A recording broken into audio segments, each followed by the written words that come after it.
The new attraction of Navadip is the 60 feet statue of Mahaprabhu। 60 foot উচ্চতা বিশিষ্ট শ্রী চৈতন্য মহাপ্রভুর এই মূর্তি রয়েছে নবদ্বীপের প্রাচীন মায়াপুরে শ্রী চৈতন্যদেবের জন্মস্থান থেকে কিছুটা দূরে। নবদ্বীপে 7 ফুট উচ্চতা বিশিষ্ট শ্রী চৈতন্য মহাপ্রভুর মূর্তি বসানো হয়েছে নবদ্বীপে। মন্দির নগরী নবদ্বীপ ধামের কথা সকল সনাতন ধর্মীয়কারী মানুষদের কাছে জানায়। ফ্রেন্ডস, এই ভিডিওতে থাকবে শ্রী গৌরাঙ্গ মহাপ্রভুর জন্মস্থান নিয়ে প্রাচীন ইতিহাস তুলে ধরব আপনাদের সঙ্গে। সম্পূর্ণ দেখবেন, আশা করি শ্রী চৈতন্য মহাপ্রভুর নিয়ে অনেক কিছু জানতে পারবেন। হ্যালো ফ্রেন্ডস, আপনারা সবাই কেমন আছেন? আশা করি খুব ভালো আছেন, সুস্থ আছেন, সবল আছেন। ফ্রেন্ডস দেখুন, এখন চলে এসেছি 60 ফুট চৈতন্যদেবের মূর্তি দেখতে। আর এখানে 10 টাকা করে টিকিট মূল্য লাগলো, কিন্তু ভেতর থেকে ঢুকে মন প্রাণ মুগ্ধ হয়ে গেল। সত্যি আপনারা যখন নবদ্বীপ আসবেন এই মন্দিরে দর্শন করে যাবেন। দেখুন পেছনে রয়েছে আমাদের চৈতন্যদেব, 60 ফুটের আছে। চলুন ভিউটা দেখাই, আশা করি আপনাদের খুবই ভালো লাগবে। নবদ্বীপে এসে সত্যি মন প্রাণ মুগ্ধ হয়ে গেল। চৈতন্যদেবের জন্মস্থান, মাটিকে প্রণাম করি। ভক্তের দল আসছেন নবদ্বীপ ধাম দর্শন করতে। দেশ বিদেশের বহু পুণ্যার্থী শ্রী চৈতন্য মহাপ্রভুর জন্মভূমি নবদ্বীপে আসছেন প্রতিদিন। মুখ্যমন্ত্রী মমতা বন্দ্যোপাধ্যায় নবদ্বীপ শহরকে হেরিটেজ সিটি ঘোষণা করার পর থেকে শহর একাধিক জায়গাগুলি সংস্কার করার কাজ চলছে। বেশ কিছু জায়গায় ইতিমধ্যে সংস্কার করার কাজ হয়েও গেছে। ফ্রেন্ডস, আপনাদেরকে আজকে দেখাবো শ্রী চৈতন্য মহাপ্রভুর জন্মস্থান এবং মহাপ্রভুর জন্মস্থান নিয়ে এবং মহাপ্রভুর নিয়ে প্রাচীন ইতিহাস তুলে ধরব এই ভিডিওর মাধ্যমে। ফ্রেন্ডস, শ্রী চৈতন্য মহাপ্রভু ছিলেন ভারতবর্ষের আবির্ভূত এক বহু লোকপ্রিয় বৌদ্ধ সন্ন্যাসী ও ধর্মগুরু মহাপুরুষ ছিলেন। 1486 খ্রিস্টাব্দে 23শে ফাল্গুন শনিবার দোল পূর্ণিমার দিন চন্দ্রগ্রহণ পূর্ব সন্ধ্যা লগ্নে শ্রী চৈতন্য আবির্ভূত হন এই নিম গাছের তলায়। ফ্রেন্ডস দেখুন, নিম গাছটা দেখুন। নিম গাছে যদি কেউ মনসা কামনা করে তার মনসা কামনাও পুরা হয়। ফ্রেন্ডস, তো আমরাও ঢিল বাঁধবো, তো আপনারাও যখন নবদ্বীপ আসবেন এই জায়গাটা ঘুরে যাবেন, শ্রী চৈতন্যদেবের জন্মস্থানটি। আর দেখুন একটি কুটির ঘর আছে সামনে, সত্যি মন প্রাণ মুগ্ধ হয়ে যাচ্ছে। ফ্রেন্ডস, এখানে এসে আপনারা যখন নবদ্বীপ আসবেন তো এই শ্রী চৈতন্য মহাপ্রভুর জন্মস্থানটা দেখে যাবেন। কিছুক্ষণ পরে আরতি শুরু হবে, ওইটাও আপনাদেরকে সম্পূর্ণ দেখাবার চেষ্টা করব। তো চলুন সম্পূর্ণ দেখবেন। নবদ্বীপেই যে শ্রী চৈতন্যদেবের জন্মস্থান সে ব্যাপারে সন্দেহের কোনো অবকাশ নেই, যেহেতু শ্রী চৈতন্য কালীন নবদ্বীপ আর বর্তমান নবদ্বীপে আকাশ জমিন পার্থক্য আছে। ফ্রেন্ডস, নবদ্বীপ ধাম এবং ধাম কথার অর্থ হচ্ছে গৃহ। ফ্রেন্ডস, বাসস্থানও যেমন তেমনি তীর্থস্থানও বটে। 1486 খ্রিস্টাব্দে অর্থাৎ আজ থেকে 534 বছর আগে শ্রী চৈতন্য মহাপ্রভুর জন্ম হয়। নবদ্বীপ শ্রী চৈতন্য মহাপ্রভুর জন্মস্থান ও সন্ন্যাসপূর্ব লীলাক্ষেত্রের জন্য বিখ্যাত। ফ্রেন্ডস, নবদ্বীপ পৌরসভা 1869 সালে স্থাপিত হয় এবং বাংলার সেন রাজাদের আমলে 1159 থেকে 1206 পর্যন্ত নবদ্বীপ ছিল রাজধানী। 1202 সালে রাজা লক্ষণ সেনের সময় বখতিয়ার খলজি নবদ্বীপ জয় করেন, যা বাংলায় মুসলিম সাম্রাজ্যের সূচনা হয়। ফ্রেন্ডস, এরপর আপনাদেরকে বলি নবদ্বীপ কোন নদীর তীরে অবস্থিত। নবদ্বীপ ভাগীরথী নদীর পশ্চিম দিকে প্রায় 20 কিমি দূরত্বতে অবস্থিত। শ্রী চৈতন্য মহাপ্রভু বিশেষ পরম শ্রদ্ধা রাধা ও কৃষ্ণর উপাসন প্রচার করতেন।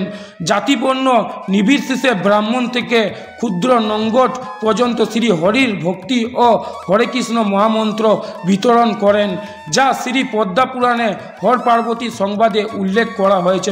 ফ্রেন্ডস, হরে কৃষ্ণ মহামন্ত্রকে এই কুলি যুগে জড় জগৎ থেকে মুক্তি পেয়ে স্বর্গধামে যাবার একমাত্র মহামন্ত্র নাম হরে কৃষ্ণ নাম। ফ্রেন্ডস, আপনারা তো জানলেন যে এই কুলি যুগে হরে কৃষ্ণ নাম শ্রী চৈতন্য মহাপ্রভু জুড়েছিলেন। তো আপনারা যারা এই কথাটা জানেন তারা শুধু লাইক করবেন, আর যারা প্রথমবার শুনলেন তারা কমেন্টে নিজের নাম মতামত করতে ভুলবেন না। ফ্রেন্ডস, এই নিম গাছের তলায় ফ্রেন্ডস দেখুন, এই জায়গাটিতে এসে মন প্রাণ ধন্য হয়ে গেল। চলুন সম্পূর্ণ পুরোটা ঘুরিয়ে দেখায় আপনাদেরকে এই মন্দিরে কি কি আছে না আছে, সম্পূর্ণ ইতিহাস তুলে ধরবো এই ভিডিওর মাধ্যমে। সম্পূর্ণ দেখবেন, আশা করি আপনাদের খুবই ভালো লাগবে, অনেক কিছু জানতে পারবেন এই নবদ্বীপের শ্রী চৈতন্য দেবের জন্মস্থানের অনেক কিছু জানতে পারবেন। তো চলুন সম্পূর্ণ দেখুন, আর পুরো ঘুরিয়ে ঘুরিয়ে আপনাদেরকে দেখাচ্ছি। আজকে আমরা শনিবারে দর্শন করব, রাধাকৃষ্ণরও দর্শন করব, নিম গাছে নিমাইয়ের জন্ম হয়েছে ওইটাও আপনাদেরকে দেখাবো, আর নিজেও দর্শন করব, আপনাদেরকেও দর্শন করাবো। তো সম্পূর্ণ দেখবেন, আশা করি আপনারা অনেক কিছু জানতে পারবেন। শ্রী চৈতন্য মহাপ্রভু মাত্র 24 বছর বয়সে কাঞ্চননগরে স্বামী কেশব ভারতীয় নিকট সন্ন্যাশ্রমে দীক্ষিত হওয়ার পর নিতাই পণ্ডিত শ্রীমন্ত কৃষ্ণ চৈতন্য দেব নাম গ্রহণ করেন। সন্ন্যাস গ্রহণের পর তিনি জন্মভূমি গড়বঙ্গ ও নদিয়া ত্যাগ করে কয়েক বছর ভারতের বিভিন্ন তীর্থস্থান যাত্রা করেন ফ্রেন্ডস, যেমন নীলাচল, দক্ষিণাত্তর, পণ্ডরপুর, বৃন্দাবন আদিতে তীর্থ পর্যটন করেন। মহাপ্রভুর জীবনের শেষ 24 বছরের অধিকাংশ সময় তিনি অতিবাহিত করেন জগন্নাথ ধাম পুরীতে ফ্রেন্ডস। 1533 খ্রিস্টাব্দে আষাঢ় মাসে শুক্লা সপ্তমী তিথিতে রবিবার পুরীধামে 48 বছর বয়সে তার নীলাবসান পুরীধামে। ফ্রেন্ডস, এরপর আপনাদেরকে বলি নবদ্বীপকে আরেক নাম কি? অক্সফোর্ড ফর বেঙ্গল বলা হতো নবদ্বীপকে। সাহিত্য চর্চা ও সংস্কৃত বিদ্যা লাভের পীঠস্থান ছিল আজকের এই নবদ্বীপ। হাজার হাজার বছরের পুরনো এই জনপদের 1486 সালে দোল পূর্ণিমা দিন আবির্ভূত হন মহাপ্রভু শ্রী চৈতন্য দেব।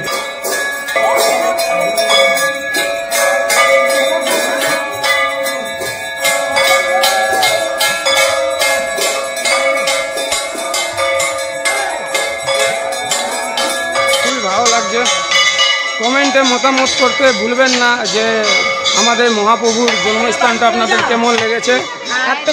The new attraction of Navadip is the 60 feet statue of Mahaprabhu। 60 foot উচ্চতা বিশিষ্ট শ্রী চৈতন্য মহাপ্রভুর এই মূর্তি রয়েছে নবদ্বীপের প্রাচীন মায়াপুরে শ্রী চৈতন্য দেবের জন্ম স্থান থেকে কিছুটা দূরে। সেই নবদ্বীপে স্থান হিসেবে নামযোগ্য হল 60 ফুট উচ্চতা বিশিষ্ট শ্রী চৈতন্য মহাপ্রভুর মূর্তি। এই 60 ফুটের মূর্তি বর্তমানে দেখতে দেশ বিদেশ থেকে বহু ভক্ত আসছেন নবদ্বীপে। চলুন ফ্রেন্ডস, এখানে কিছু মূল্য রয়েছে, প্রবেশ মূল্য, ওইটাই আপনাদেরকে কিছুটা জানাই। এইখানে ঢুকতে প্রবেশ মূল্য রয়েছে প্রতিজন প্রতি 10 টাকা করে ফ্রেন্ডস। আর দেরি কিসের? সপ্তাহের শেষে কিংবা একদিনের ছুটিতে আজকে বেরিয়ে পড়ুন নবদ্বীপের উদ্দেশ্যে। দেখে নিন 60 ফুটের উচ্চতা বিশিষ্ট শ্রী চৈতন্য দেবের অপরূপ মন্দির। তো চলুন সম্পূর্ণ দেখেন। প্রতিদিন শয়ে শয়ে ভক্তের দল আসছেন নবদ্বীপ ধাম দর্শন করতে। দেশ বিদেশের বহু পুণ্যার্থী শ্রী চৈতন্য মহাপ্রভুর জন্মভূমি নবদ্বীপে আসছেন প্রতিদিন। মুখ্যমন্ত্রী মমতা বন্দ্যোপাধ্যায় নবদ্বীপ শহরকে হেরিটেজ সিটি ঘোষণা করার পর থেকেই শহর একাধিক জায়গাগুলি সংস্কার করার কাজ চলছে। বেশ কিছু জায়গায় ইতিমধ্যে সংস্কার করার কাজ হয়েও গেছে। নবদ্বীপ মানে শ্রী চৈতন্য মহাপ্রভুর জন্মস্থান ফ্রেন্ডস। এই জায়গাতে দাঁড়িয়ে দেখুন, পেছনে আছে 60 ফুটের মহাপ্রভুর মন্দির দর্শন করতে এবং 60 ফুটের মহাপ্রভুর মূর্তি দেখতে এখানে প্রতিদিন হাজার হাজার ভক্ত আসেন নবদ্বীপে। এবং নবদ্বীপের বিশেষত্ব হলো দোল পূর্ণিমা ও রাস পূর্ণিমার দিন ভক্তের আগমন এখানে থাকে চোখে পড়ার মতো ফ্রেন্ডস দেখুন, এই জায়গাটিতে এসে মন প্রাণ মুগ্ধ হয়ে গেল, ধন্য করতে বাধ্য। আর আপনাদেরকে জানাবো, অনেকগুলো ইউটিউব ভিডিওতে দেখেছিলাম যে এটা মন্দির না পার্ক, তো ওই নিয়েও কিছু জানাবো আপনাদেরকে। সম্পূর্ণ দেখবেন, আশা করি অনেক ভালো লাগবে। দেখুন, অনেক রাধাকৃষ্ণর যুগল মূর্তি রয়েছে এখানে, ঠিক আছে, অনেক কিছু নানা ধরনের যেরকম। দেখুন ফ্রেন্ডস, এখন আমরা 60 ফুট মহাপ্রভুর মন্দিরের ভেতরে আছি। কৃষ্ণকে সবাই দণ্ডাতে দুলোচ্ছে, তো আমরা একটু দুলিয়ে নেব। আর আপনারা কমেন্টে মতামত জানাতে ভুলবেন না যে আপনাদের গৌরাঙ্গ মহাপ্রভুর জন্মস্থানটি কেমন লেগেছে। যে নিম গাছের তলায় ভিডিও করার নিয়ম ছিল না, ভিডিও করতে দিচ্ছিল না, কিন্তু পণ্ডিত বাবাকে বলে একটুকু শ্যুট নিলাম আপনাদের জন্য অনেক কষ্ট করে। তো সম্পূর্ণ দেখার জন্য ধন্যবাদ ফ্রেন্ডস। চলুন ফ্রেন্ডস, এখানে আমাদের ভিডিওটা এন্ড হলো। সবাই সুস্থ থাকবেন, ভালো থাকবেন, সবল থাকবেন, সবার যাত্রা মঙ্গলময় হোক।